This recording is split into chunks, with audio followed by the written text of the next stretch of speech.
1878, Missouri.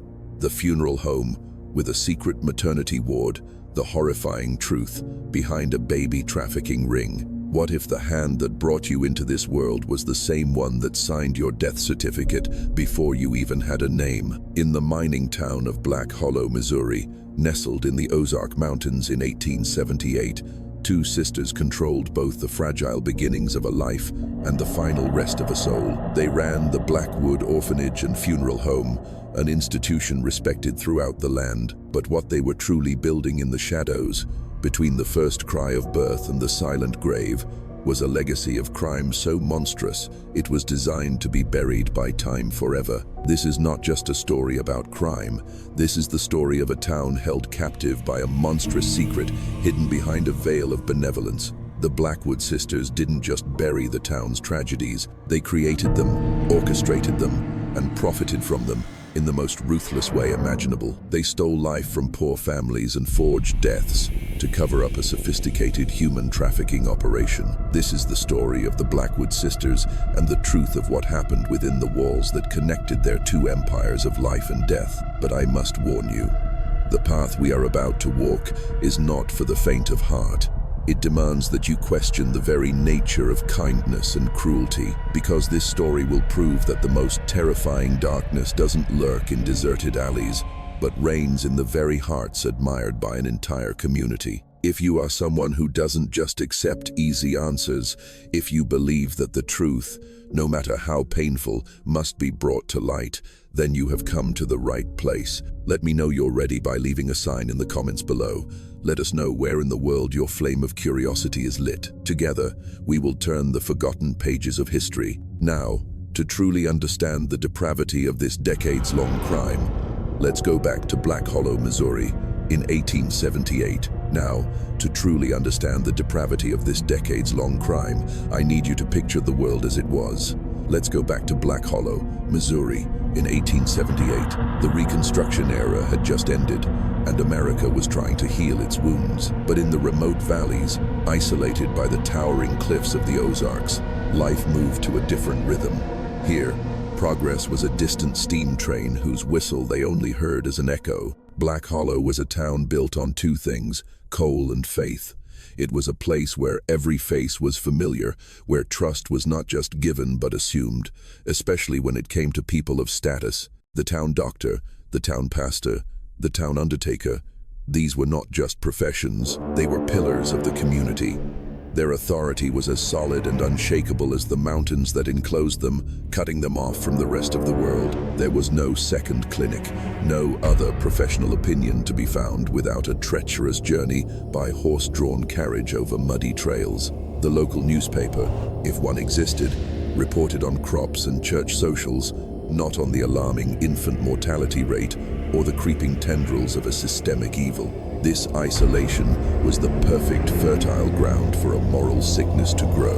The people of Black Hollow were simple, hard-working folk, but they had been forged by generations of hardship to accept their lot in life, to place absolute trust in the educated, and to believe that some things, like the tragically frequent loss of a newborn, were simply God's will. They could never have imagined that this so-called God's will was actually a meticulously calculated human plan, orchestrated by the very individuals they entrusted with their most vulnerable moments. This backdrop of trust, isolation, and deference to authority is not just the setting for our story.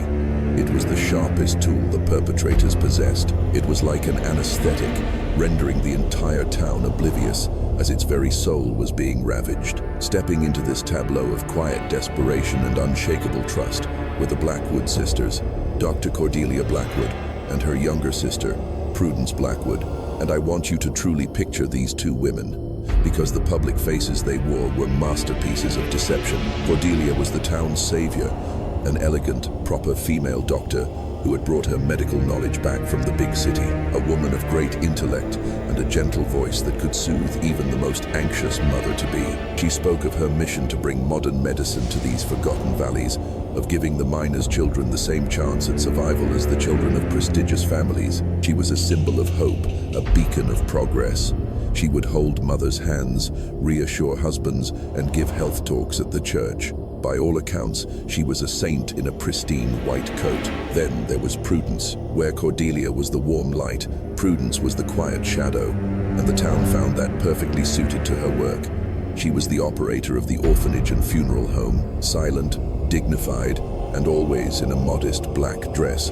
She managed the establishment with a solemnity that people found deeply comforting in their grief. She was seen as a sensitive, almost stoic soul, a woman who understood sorrow and gave the little departed souls a final place of rest. Together, they were the perfect pair, a seamless service for the beginning and end of young lives. Cordelia would deliver the babies, and in the tragic event that a child didn't survive, the impossibly convenient funeral home run by her own sister would handle everything privately and with dignity. No one saw this as a conflict of interest. How could they? In a town so small, it was seen as a blessing, a consolidation of difficult services under one compassionate family name. They were the beginning and the end in Black Hollow, and the town revered them for it. They were monsters hidden behind the most respectable masks imaginable. The sophistication of their evil, and I know that's a chilling phrase, lay in their cover story. It was so believable, so benevolent, that it made them virtually immune to suspicion. The Blackwood sisters didn't just run an orphanage. They established the Ozark Children's Future Fund. It was framed as a grand philanthropic endeavor. Dr. Cordelia Blackwood would give persuasive speeches at church gatherings, her voice filled with passion about her God-given mission to protect the community's most vulnerable. She would speak of a hereditary weakness she observed in the local population, a tragic consequence, she claimed, of generations of poverty and the harsh life of the coal mines. She argued that the high infant mortality rate, a sad but accepted fact in the region, was a crisis she was uniquely positioned to remedy. Her fund, she announced, would provide shelter, medical care, and a safe home for any orphaned or abandoned child. For the poor families who tragically lost a child shortly after birth, she promised to arrange a dignified burial on the church grounds, free of charge, as an act of charity. For the wealthier families in the area, the few who owned the mines or the largest farms, she offered a private, discreet adoption service, promising to bring them a healthy child to complete their family. This created a clever two-tiered system. To the poor, she was a charitable saint. To the wealthy, she was a purveyor of hope. But the masterstroke was how she explained the connection between her deliveries, the orphanage, and the funeral home. She claimed it was a circle of compassion. In the most tragic moments, she would say, her voice thick with feigned empathy, an unfortunate child who passes is laid to rest in the arms of the Lord, and another child, left without a home, will find a new one. We are here to ensure that transition is seamless, dignified, and private, allowing families to grieve while bringing hope to others. It was brilliant. She took the most suspicious part of her entire operation, the flow of infants, and sold it as the most humanitarian of missions. She wasn't just a doctor, she was a philanthropist, a matchmaker of souls, a visionary. The town didn't just accept it, they celebrated it. They donated to her fund, they volunteered at the orphanage, they sang her praises. They were building her house of horrors on the foundation of their own goodwill. Now, let's talk about the physical space where this nightmare unfolded, because the very architecture of the place was a testament to their meticulous planning. Blackwood Manor was an old Victorian mansion perched on a hill overlooking the town. From a distance, it exuded an air of dignity and respectability. Viewed from the main road, Blackwood Manor was divided into two distinct areas. The east wing was the orphanage, with its white-painted brick walls, large, sunny windows, and a small, charming garden. The west wing, with its grey stone facade covered in ivy and stained glass windows, was the funeral home. But this was a carefully constructed illusion. The true heart of the operation was a feature never spoken of, never shown on any blueprint, and known only to a select few. A damp, stone-reinforced underground corridor that connected the basement of the orphanage directly to the preparation room of the funeral home. The official explanation, whispered if anyone dared to ask, was that it was a passageway for moving supplies and, in the saddest of cases, for discreetly taking the bodies of children who died of illness to spare the other children the grief. It sounded morbidly sensible, but I want you to truly visualize the reality of this. Imagine an orphan playing happily in the orphanage yard, while just a few dozen feet away, through thick stone walls and down a dark corridor, another life, another future, was being quietly ushered into the cold, chemical-scented air of the mortuary. The nursery section of the orphanage was also divided into two. There was the general area, where nurses and volunteers cared for the older children, and then there was the isolation ward, a place no one was allowed to enter except Dr. Cordelia and the head nurse. They said it was for the frailest newborns, those in need of special care. This hidden infrastructure, this sinister umbilical cord of stone and earth, was the assembly line for their horrific business. It allowed them to move infants, living or dead, between the two worlds they controlled with no witnesses, no records, and no questions asked. Of course, even in a town as isolated as Black Hollow, an unusually high number of infants dying or being abandoned at the same facility would eventually raise eyebrows. But Dr. Cordelia Blackwood had a chillingly effective and deeply insulting explanation for this. She took the very real hardships of the era and weaponized them. Whenever a healthy child was stolen from a poor miner's family, she would sit down with the heartbroken couple, her face a mask of profound sorrow, and explain the science behind their tragedy. She used terms they couldn't understand, but that sounded very learned. She would talk of innate frailty, the effects of coal dust on the mother's system, and hereditary bloodline degradation. She presented arguments supposedly from the latest medical studies, painting the Ozark region as a place where hardship had become ingrained in the very lineage of its people. In essence, she was blaming the victims, telling them that their poverty, their very blood, was the reason their child was too weak to survive. It was a eugenics-based argument disguised as compassionate medical advice.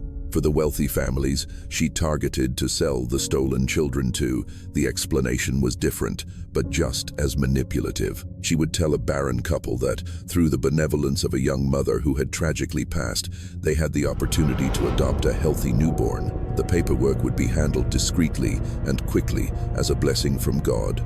She would offer to handle all the details, including creating a plausible cover story, free of charge, as an act of charity. To the poor, she said their children were born destined to die. To the wealthy, she said they were destined to grant a child a new life. In both cases, she presented herself as the grieving but benevolent authority, the only one who truly understood the complex arrangements of fate. She created a narrative of tragedy and hoped that the town, steeped in a culture of fatalism and reverence for its doctor, had no reason or ability to question. Her explanations were the perfect psychological cover for an unimaginable crime. An operation of this scale, this complexity, could not be run by just two women, no matter how clever. The Blackwood sisters needed an internal enforcer, a gatekeeper who knew the entire horrific system and was completely loyal.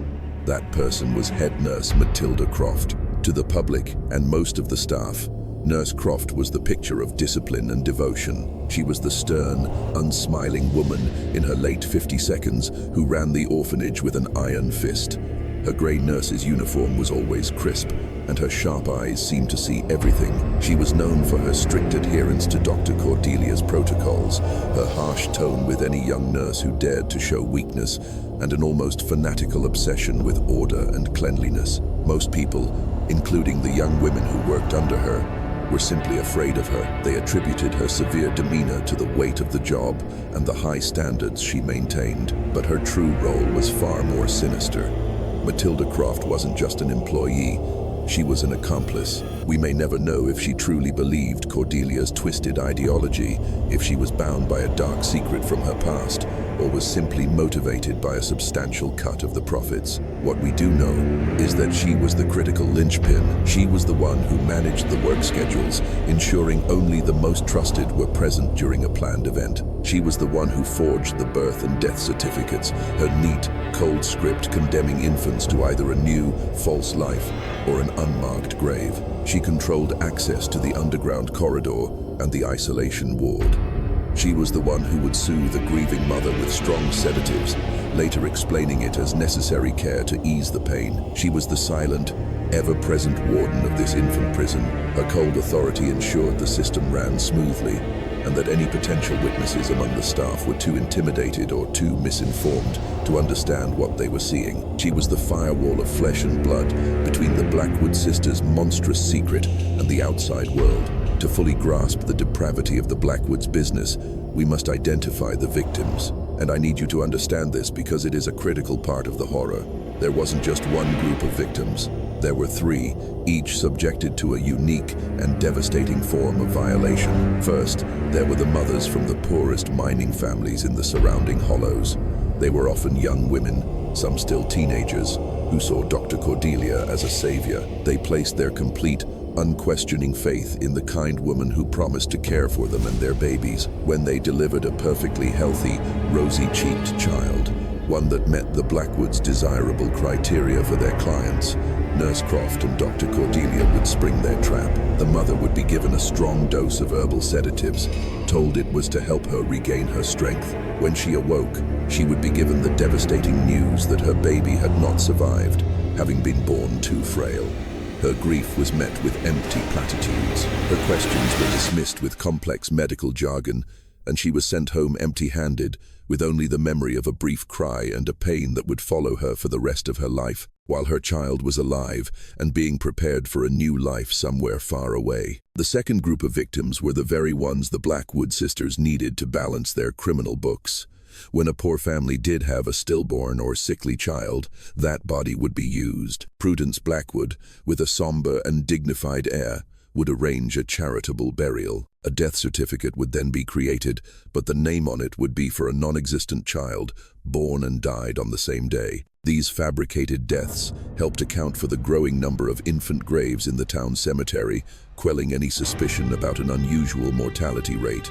They turned real tragedies into tools to cover up larger crimes. Finally, the third and most tragic group of victims were the children themselves. The healthy infants stolen from their birth mothers were sold through a black market adoption network to wealthy, barren families across the country. These children grew up with no knowledge of their true origins. Their real families grieved a death that never happened. Their entire identities were built on a foundation of lies, a crime that stole not just a past, but the very truth of who they were. Every system, no matter how perfectly designed, eventually develops a crack. In the meticulously staged horror play at Blackwood Manor, that crack appeared in the form of a young woman named Clara Morrow. Clara was not a heroine seeking a crusade.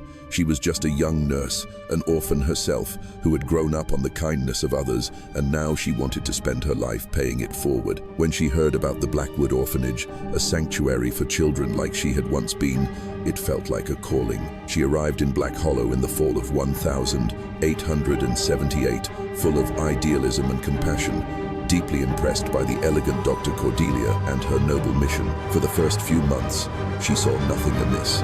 She fully believed the fabricated narrative. She pitied the frail babies and admired Nurse Croft's strictness, mistaking her coldness for necessary professionalism. The high mortality rate was sad, yes, but who was she? A young nurse, to question a doctor so revered by the town. The explanation of hereditary weakness in the region, while heartbreaking, seemed plausible to her young mind. The turning point, the moment the first crack appeared in her perception, was not dramatic. It was quiet and deeply disturbing. One night, on a late shift, she was tending to a baby girl born just hours earlier to a young miner's wife. Clara had been present at the birth. The baby was robust, pink, with a loud, healthy cry. She had swaddled the infant herself, feeling the vibrant life in its tiny body. A few hours into her shift, Nurse Croft abruptly informed her that Dr. Cordelia had re-examined the child and discovered a serious, previously undetected respiratory issue. The baby was being moved to the isolation ward for special care. Clara was forbidden to go near. The next morning, Dr. Cordelia and Nurse Croft informed the young mother that her daughter had not made it. Clara stood at the end of the hall, watching the girl's world shatter, but something felt deeply wrong. She knew what a baby with a respiratory issue looked like, sounded like. This was not it. The silence, the speed, the way Nurse Croft avoided her gaze. It was a single discordant note, in a symphony of feigned benevolence, and for the first time, Clara Morrow felt a cold knot of fear and suspicion tighten in her gut. The immediate aftermath was a period of intense psychological turmoil for Clara. What do you do when you suspect the unimaginable about people an entire town reveres? Who do you turn to in a place where authority is consolidated in the hands of the very people you suspect? Her first instinct was denial. She tried to convince herself she was wrong, that she was just a junior nurse misinterpreting a complex medical situation. She told herself that the fatigue and sadness of working in a place of tragedy were making her paranoid. Dr. Cordelia was a saint. Nurse Croft was just stern. The baby must have truly been weak. She tried to bury the memory, to focus on her work, to be the diligent, unquestioning nurse everyone expected her to be. But the image of that healthy baby, its vibrant cry silenced by a lie, haunted her. She would see the young mother sitting alone on a church pew, a ghost of a girl with hollow eyes, and guilt would gnaw at her. She started noticing other things, small inconsistencies she had previously dismissed. A set of infant clothes disappearing from the laundry, a name written in a duty log and then carelessly scratched out, and the smell of damp, musty earth that sometimes wafted up from the basement door that led to the private corridor. A smell she could not place. Fear paralyzed her. If she was right, she was in mortal danger. If she was wrong, she would be ruined, branded a hysterical, incompetent young woman, and cast out of Blackwood Manor, her nursing career, and her only sanctuary over before it had even begun. For weeks, she lived in a state of silent terror, her diligent demeanor a fragile mask hiding a mind racing with suspicion. She would startle at the sound of Nurse Croft's rustling skirts behind her in the hallway and feel the constant, unnerving sensation of being watched. Denial was a desperate act of self-preservation, but the truth, once glimpsed, is a stubborn thing. It festered inside her, a poison that would eventually force her to choose between her own safety and the horrifying possibility that children were being stolen right under this roof. After weeks of wrestling with her conscience, Clara decided she couldn't live with the uncertainty. She had to know, but she knew a direct accusation would be a death sentence for her, professionally and perhaps physically. She decided to approach the one person in Black Hollow who supposedly embodied morality and justice, the town pastor, an older man named Father Thomas, who was more accustomed to comforting grieving souls than confronting earthly conspiracies. She waited for him after the Sunday morning service, her heart pounding in her chest, and anxiously explained her concerns in the confessional. She didn't make a wild accusation. She framed it as a worried confession, a plea for guidance from a young nurse troubled by some irregularities in the orphanage ledgers and the tragic fate of so many newborns. She spoke of the baby with the sudden respiratory issue, of the mysteriously disappearing baby clothes. Father Thomas listened, but his expression shifted from pastoral concern to weary dismissal. He knew the Blackwood sisters. They were the church's biggest benefactors. Cordelia had cured his wife's rheumatism last winter.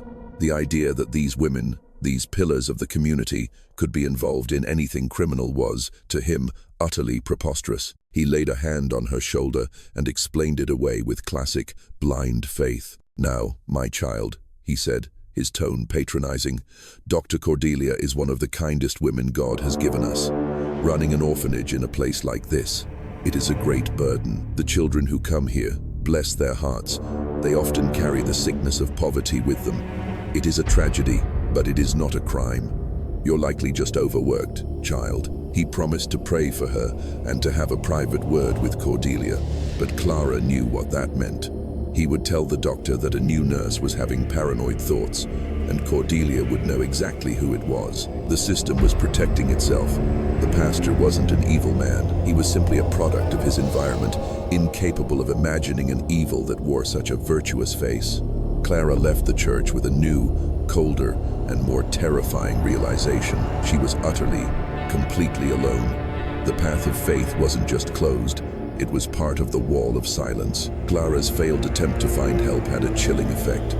She was a marked woman now. Nurse Croft's already icy demeanor toward her became openly hostile, assigning her the most grueling and dirty tasks, isolating her from the other nurses, her hawkish eyes tracking Clara's every move. Dr. Cordelia, on the other hand, became even sweeter, often pulling her aside to ask how she was feeling. her gentle concern now feeling like a veiled threat. But the fear that was meant to silence her forged a grim determination. She realized the only evidence that could expose the Blackwoods lay not in her testimony, but in the living truth of their crimes. She started thinking about the other side of the equation. If healthy babies from poor families were disappearing, where were they going? This led her to a horrifying but logical conclusion. They were being sold. This meant that somewhere out there, children were living under false names with families who had no idea their beloved child was a stolen life. But how could she prove it? The answer, she realized, might lie in the clues left behind. With no newspaper or public library in Black Hollow, Clara had to find another source of information. She began a secret, painstaking process of reviewing old church ledgers, which recorded baptisms, and cross-referencing them with the funeral home's burial registry, which she could only glimpse for fleeting moments when Prudence was away. It was slow, terrifying work, done by flickering candlelight late at night in her workroom. She began to see a pattern.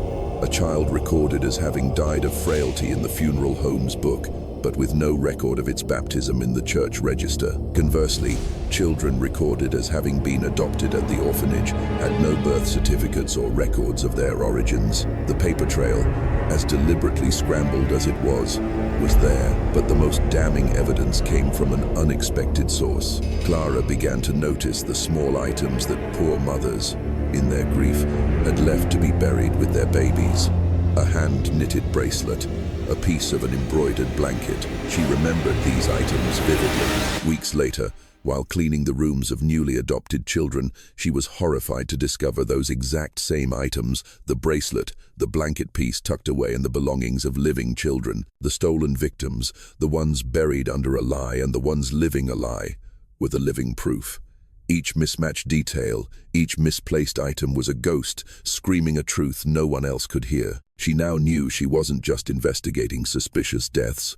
She was uncovering a vast, complex market in human lives. As Clara dug deeper, risking her life with every foray into the records room and every stolen glance at the orphanage's private books, she began to piece together the monstrous ideology that served as the philosophical foundation for the Blackwood sisters' crimes. This wasn't just about money. That was a significant part of it, of course. But at its core, this was about Dr. Cordelia Blackwood's God complex. In a locked wooden chest under the bed in Cordelia's private bedroom, a chest she managed to pry open one terrifying night with a hairpin, her hands shaking so badly she could barely function, she didn't find a simple ledger of transactions. She found something far more disturbing, a series of leather-bound journals. In these journals, written in a neat, elegant script, Cordelia laid out her entire worldview. She did not see herself as a criminal, but as a visionary, a pioneer in what she called social purification and bloodline preservation. She believed the Ozark mining folk were genetically degraded, trapped in a cycle of poverty and sickness, a drag on the progress of society. She wrote that she was performing a sacred service by taking healthy newborns from mothers she deemed unfit, who would only pass on their weakness to the next generation. She was rescuing them, giving them a chance at a superior life with wealthy, moral families who could provide them every advantage. She saw it as a form of humane gardening, pruning the diseased branches of the human family tree.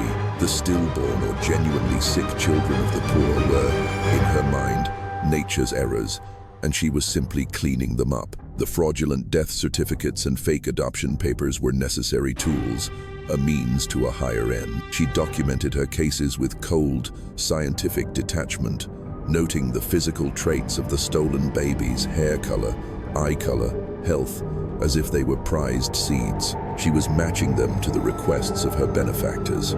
She wasn't just stealing babies, she was curating a generation, playing God with her medical knowledge, the community's trust, and a fountain pen, all from her small, isolated kingdom in the hills of Missouri. Our story to this point has been one of deepening shadows, of a seemingly perfect crime carried out by untouchable villains. But every great evil eventually summons its own opposition. And in this story, the unlikely hero was the very person they had underestimated the most. Let's talk more about Clara Morrow. I want you to truly understand who she was, because her courage was born not of strength, but of deep vulnerability. She was not a hard-boiled detective or a seasoned investigator. She was a quiet, observant young woman, an orphan raised to be grateful and to believe in the kindness of others. The world of Black Hollow, with its dark undercurrents and conspiracies, was completely alien to her. Her heroism was not a single act of bravery, but a slow, painful process of overcoming her own fear. Imagine the terror of lying in her narrow bed in her small attic room, listening to the wind whistle through the cracks, wondering if the Blackwood sisters knew what she was doing, wondering if the friendly blacksmith she'd greeted that morning had reported her questions to them, wondering if Father Thomas's benevolent smile was a warning. Every day at the orphanage was a performance. She had to smile at Dr. Cordelia, take orders from Nurse Croft, and care for the children, all while carrying the weight of a secret that could get her killed. Her courage was in the small things, the decision to check one more ledger, the nerve to stay up late by candlelight, the resolve not to run but to see it through. She was driven by an intense, almost primal sense of justice, a feeling deeply connected to her own past. She knew the value of a home, and she saw homes being ruthlessly stolen. She was the one conscience not lulled to sleep by the town's culture of deference and blind faith. She was ordinary, which is precisely what made her extraordinary. Her journey was not about power or might. It was about a single, frightened person deciding that the truth was worth fighting for, even if it meant she would have to fight completely alone. Clara knew that her suspicions and even the misplaced baby items were not enough. She needed irrefutable proof, something that connected the missing babies to the new adopted families, something that couldn't be explained away by Dr. Cordelia's benevolent voice. Her investigation from within the orphanage became a high-stakes game of cat and mouse. She had to operate right under the noses of her tormentors. She began volunteering for the most undesirable tasks, cleaning out the dusty old storerooms, reorganizing the paper archives, scrubbing the damp basement. She framed it as the diligence of a grateful orphan girl, eager to please those who had taken her in. In reality, she was searching. She knew there had to be a ledger, a record of the transactions. A woman as meticulous and arrogant as Cordelia Blackwood would surely keep a detailed account of her achievements. Her search became an obsession. During her rare moments of downtime, she wouldn't rest. Instead, she would find a secluded corner of the mansion to study its layout, looking for hidden spaces, unusually thick walls, or loose floorboards. She memorized the schedules of the other staff, figuring out the precise windows of time when she could be alone in Cordelia's office or Prudence's preparation room. Constant fear was her unwanted companion. The soft footfalls of Nurse Croft in the hallway would send a chill down her spine. An unexpected trip to the basement by Prudence to check supplies would force her to hide behind old chests, holding her breath, praying she wouldn't be discovered. It was a psychological war. They were watching her. She knew it. But they still saw her as a naive young girl, perhaps a bit nosy, but not a real threat conducting a clandestine operation in their midst. This underestimation was her only shield. She was mapping their fortress from the inside, learning its routines, its secrets, and its weak points, all while pretending to be nothing more than a simple, obedient orphan girl. The breakthrough came on a late autumn night in 1878. A fierce storm rolled in from the mountains, plunging Black Hollow and Blackwood Manor into a deep darkness. It was the chance Clara had been praying for. With the staff distracted by lighting oil lamps and the chaos of the storm, and with Dr. Cordelia called away by carriage to help a miner's family with an injury from a rock slide, Clara knew it was now or never. Her target was Prudence Blackwood's private office within the funeral home, a place she had never dared to go. She used the excuse of checking the windows in the West Wing to make sure they were latched, a lie that sounded thin even to her own ears. Her heart hammered against her ribs as she slipped through the underground corridor and into the cold, silent world of the mortuary. The air was thick with the pinewood scent of coffins and damp earth. Using only a small candle, she found her way to Prudence's office. It was impeccably neat, just like the woman herself. Clara searched the desk, the drawers, everywhere. Nothing. Desperation began to creep in. Then her candlelight fell on something odd. A floorboard beneath the old Persian rug seemed slightly raised, not flush with the others. Her trembling fingers pried the board up, revealing a dark hollow beneath. Inside, nestled beneath some old jewelry, was a thick, leather-bound ledger. She opened it. Her flickering candle illuminated columns of dates, infants' initials, some of which she recognized from the orphanage, and corresponding figures and locations. W. Family Street, Louis, $200 gold. P. Family, Kansas City, cash received via courier. Some entries even had notes: good health, blue eyes, and most horrifying of all, tucked between the pages were tiny locks of hair, carefully tied with ribbon. It was all there. The hard, irrefutable proof. Initials, dates, gold coin. It was the Blackwood sisters' entire criminal empire, chronicled in Prudence's meticulous hand. Clara knew she couldn't just take the ledger. They would know immediately it was her, and she would never leave Black Hollow alive. She had to get it to the authorities, real authorities, probably the state marshals in Springfield, a long ride away. In that moment, a plan born of pure adrenaline and terror formed in her mind. She would take the ledger, run, and pray she could make it through the treacherous Ozark wilderness before they realized she was gone. She wrapped the heavy book in a shawl, stuffed it in her satchel, and slipped back through the underground corridor, her entire body shaking uncontrollably. She did not go back to her room. She didn't grab any belongings. She went straight out the back service door, into the raging storm, and ran for the stables. The rain and wind were a godsend, masking her escape.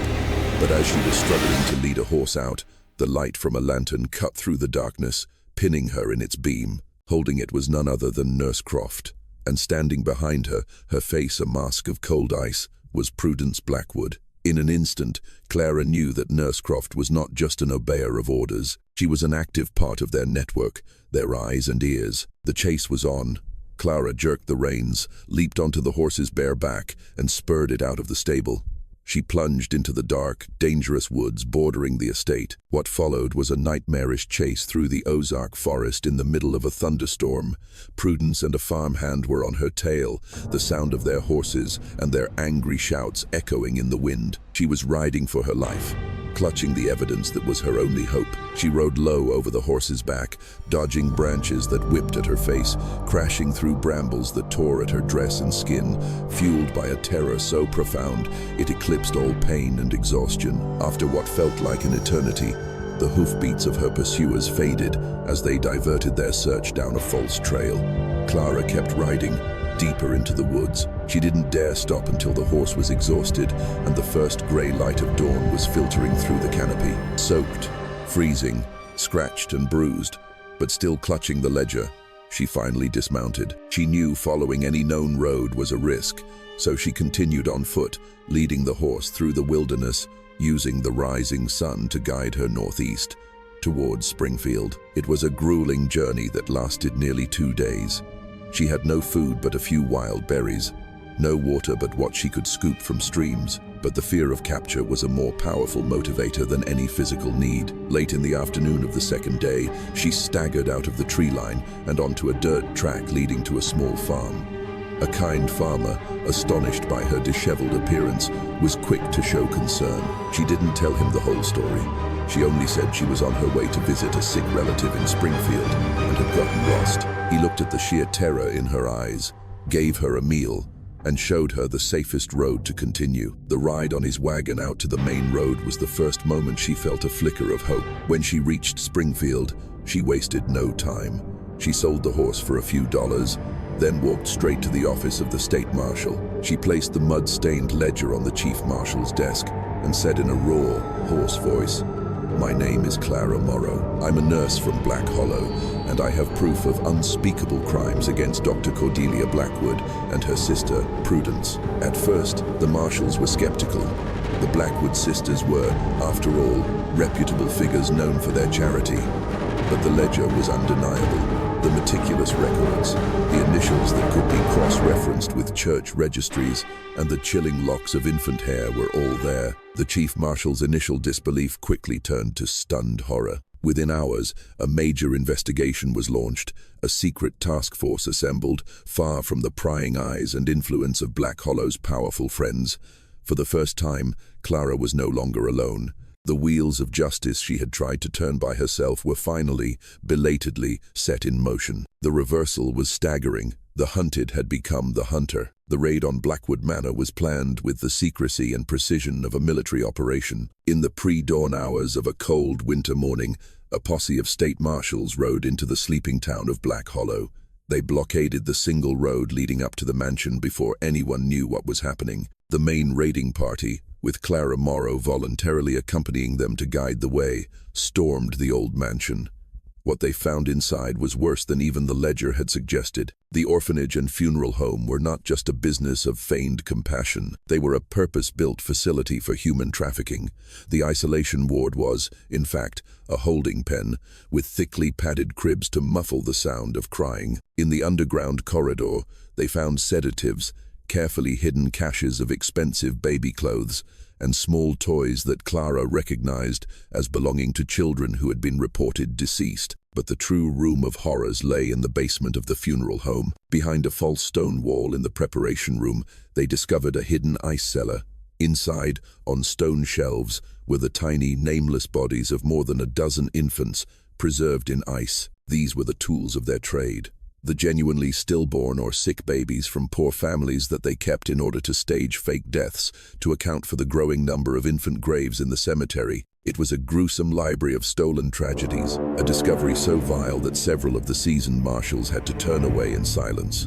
The raid exposed the physical reality of the Blackwoods crimes in the most horrific way possible, transforming their respectable mansion into the scene of one of the most monstrous crimes in the state's history. The unmasking of the Blackwood sisters sent a shockwave of horror and disbelief through Black Hollow and the entire region. These two women, who had been seen as community saints, were revealed to be monsters of almost unimaginable cruelty. Dr. Cordelia Blackwood, the elegant savior, was arrested in her office, reportedly remaining calm and arrogant to the very end.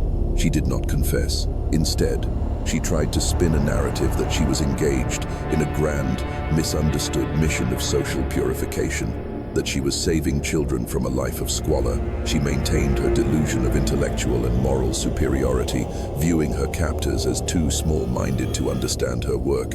Her journals, however, painted a clear picture of a narcissist with a God complex. Prudence Blackwood, the quiet, dignified operator, had a different reaction. When the marshals stormed the funeral home, Prudence retreated to her office, the very one where Clara had found the ledger. Before they could reach her, Prudence used a potent dose of poison, which she had kept for just such an occasion, to take her own life. She chose death amidst the tools of her horrific trade rather than face justice.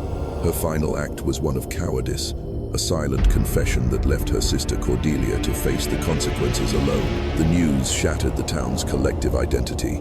The people of Black Hollow were forced to confront a terrifying reality. Their trust had been weaponized against them. The hands they had trusted, the woman who had delivered their children, the solemn figure who had comforted them in their grief. It was all a lie. The pain was immense, but it was a complex pain, mixed with shame, guilt, and a gnawing, unanswerable question. How could we not have known? The masks had fallen, and the faces beneath were more terrifying than any fictional monster. The investigation following the raid revealed Blackwood Manor as the hub of a sophisticated infant trafficking network unlocked by the key of Clara's ledger. This underground railroad of stolen children involved brokers in major cities like St. Louis and Kansas City who took orders for babies with specific traits, with prices paid in gold and cash through discreet couriers. This enterprise, however, responsible for the fate of dozens of children, thrived not just on criminal ingenuity, but on a conspiracy of silence in Black Hollow, where blind faith and a collective refusal to accept a monstrous truth allowed every suspicion to be buried. While grim justice was eventually served, Cordelia died in prison, Prudence took her own life, and Nurse Croft vanished without a trace. The true resolution of the story remains incomplete. The heroine, Clara Morrow, was so traumatized that she lived out her days in haunted seclusion. The ultimate tragedy, however, belongs to the victims, the deceived, grieving mothers and the countless stolen children, now adults, left as living ghosts. Their identities were a fabrication, and their true origins were forever severed. The legacy of the Blackwood sisters is more than just a chilling true crime story. It is a profound and enduring cautionary tale. It serves as a stark reminder of the terrifying fragility that exists at the intersection of birth and death, our two most fundamental human experiences. It shows how the power of institutions, especially medical and religious authority, can be so easily twisted into a tool for unimaginable evil when left unchecked by skepticism and oversight. In an isolated community like Black Hollow, the sisters' combined control over deliveries, the orphanage, and the funeral home created a perfectly closed system of exploitation, a place where they could literally create a tragedy and then profit from solving it with no one questioning the process. The lesson of this story is a deeply unsettling one. It is about the danger of blind faith and the seductive power of a benevolent face. Cordelia Blackwood was not a cackling witch. She was an elegant doctor, a benevolent savior. Evil isn't obvious. It is cloaked in charity, learned words, and sympathetic gestures. If this story chilled you to the bone and made you think, then help our community of investigators grow. Subscribe to the channel, turn on notifications so you never miss a deep dive into the darkness, and share this video with someone you think is brave enough to face it. See you in the next video, where we will uncover another dark secret that challenges everything we thought we knew about American history. It involves a beloved national organization, a series of convenient deaths, and a cover-up that goes all the way to the top. You won't want to miss it.